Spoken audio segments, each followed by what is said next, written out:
The people cried out, "Moses, Moses, we're dying of thirst. Don't you care?"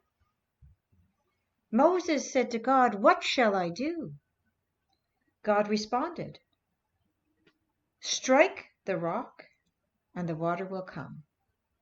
So Moses took his staff, and in front of all the people, he struck the rock, and the water came forth. Have you ever witnessed water pouring out of a stone? Or manna descending from heaven? Or a single man healing the blind, walking on water and feeding 5,000 people? Probably not. But just imagine that you had seen any one of these things. Wouldn't that disrupt your thinking about how the world works? And if all these events were attributed to God, this invisible entity you really don't know, wouldn't that then make you think God might actually exist? What these 5 very different stories found in the Bible have in common is that the people were in need, and somehow, some way, a miracle occurred, and the needs of the people were met. Thirst was quenched, blindness healed, hunger overcome. No obstacle was too great. Even water was walked over in order to come closer to us, so we would know that we were cared for in this sometimes hostile, treacherous world. Fear that our well-being, our very survival, is all up to our own individual efforts has been a driving factor in the history of humanity. Self-interest has been touted as a good thing, keeping the wheel of the economy turning, and the spirit and the excitement of competitive sports alive, and the political arena swift to point out the wrongdoing of opponents.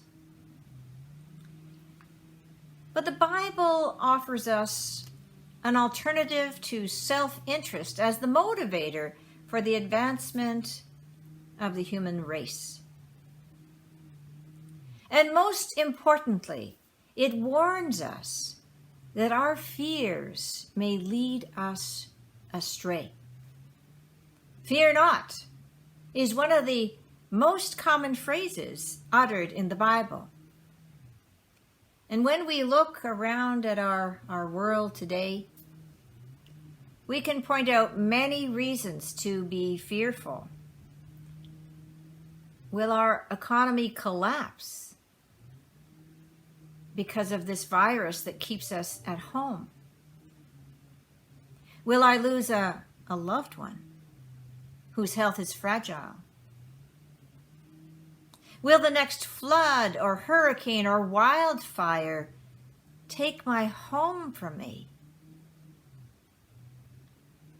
Is my job, my health, or my life in danger because of the color of my skin, or my religion, or my sexual orientation? Our fears have a major effect on our behavior. Whether you believe in the historical accuracy of the story of Exodus or not, let's take a look at what it has to say about our fears in times of trouble.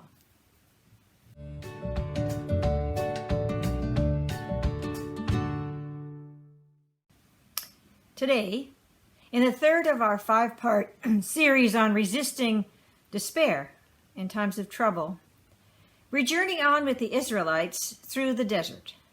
Last week, the people began to miss the security and predictability of the old days when they were held in captivity by the Egyptians. This week, the people are thirsty, and they begin to criticize the leadership. Have you brought us out to the desert to die? Listen to their fear. In other words, you don't care about us at all. They are talking to Moses, but who are they really accusing? God, of course. If God really existed, as Moses tells us, then God would not let us die of thirst. And with that same reasoning, we would have to say that God wouldn't let COVID-19 exist or allow wildfires to run rampant in Oregon or sea levels to rise in Liverpool, Nova Scotia. I knew it. God is not here. There's no such thing. We're all alone here. What's that you say? You want to have a word with our listeners? And what did you say your name was? Wada? Wada? Excuse me, but I couldn't help overhearing. Since the beginning of time on this earth, I have been here. I know that I have been the cause of many of your fears, for you cannot breathe in my depths, and my waves can sometimes cause destruction of your human habitations. I am wild and uncontrollable, but then calm and serene. That is my nature. I water your crops and provide ways for you to travel to distant lands. And since time immemorial, my waterways and underground springs have sparked wars, for you humans would like to own me.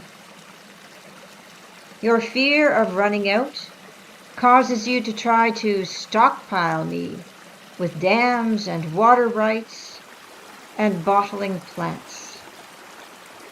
But I will always flow back to my first home, the sea. I have watched your fear cause you to stockpile many other things. First, wheat, building bigger and bigger barns, and then many other kinds of wealth. And today, in 2020, you are busy trying to stockpile future vaccines, making sure you are first in line. You still haven't figured it out yet, have you? We are all in this together. The garbage you throw into me causes the fish to get sick and the humans that consume them to be poisoned. The excess energy you burn causes my frozen glaciers to thaw and my sea level to rise. It's not as if I want to flood New York City. I am perfectly happy raising up a storm on the high seas. And then you have the nerve to say, no God exists. We live in a hostile world. We are all alone with our fires and our floods and our hurricanes. You say you don't see God anywhere. Then look more closely. Every time you see something being shared, sunlight, rainfall, a person sharing something, their lunch, their time, their savings, you are seeing God in action. Every time you see a hungry child and feel a pain in your heart, that is God pulling on your heartstrings.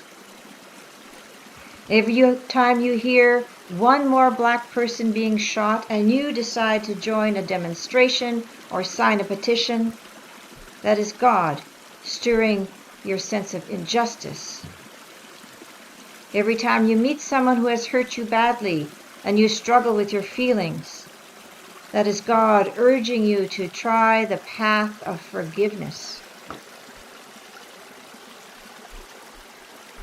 God lives within each and every one of us, enlivening us, urging us to share ourselves as freely as the sun and the earth and the sky, as freely as I do in my oceans and streams and rainfall. You may have never noticed water pouring forth from a stone, but just as miraculous as that, I have seen nations committing to share their first COVID-19 vaccines with those most in need, and teams working tirelessly to remove the plastic from my oceans and clean up the oil spills that occur. I have heard world-renowned musicians offering free lunchtime concerts to pick up your spirits, and seen researchers, doctors, nurses, and healthcare workers working tirelessly and selflessly to heal you and keep you safe. Open your eyes. See God in action throughout this world. Work even harder. See God in those you disagree with most strongly. Have faith. Do not fear. God works through us all for the good of all.